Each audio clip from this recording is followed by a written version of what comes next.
நீரின்றி வாழ்வேது இறைவா, உம் நினைவின்றி மகிழ்வேது தேவா. நீரின்றி வாழ்வேது இறைவா, உம் நினைவின்றி மகிழ்வேது தேவா. உலகத்தில் 100 ஆண்டு நான் வாழ்ந்த போதும், உலகத்தில் 100 ஆண்டு நான் வாழ்ந்த போதும், உம் இல்லத்தில் வாழும் ஒரு நாளே போதும். உம் இல்லத்தில் வாழும் ஒரு நாளே போதும். எப்படி பக்தன் பாட்டு எழுதியிருக்காரு பார்த்தீங்களாங்க.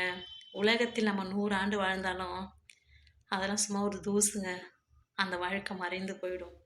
ஆனா கர்த்தருடைய ஆலயத்துல நம்ம வாரம் தவறாம ஆலயத்துல போய் ஜெபிக்கும்போது, அந்த ஜெபம் நமக்கு வீண் போகவே போகாதுங்க. ம். நம்ம ஜெபிக்கிற ஜெபம் பரலோகத்த தொட்டு நமக்கு பதில் இறங்குங்க. பதில் தேவனே கர்த்தர் குடுப்பாருங்க. ஆமென்.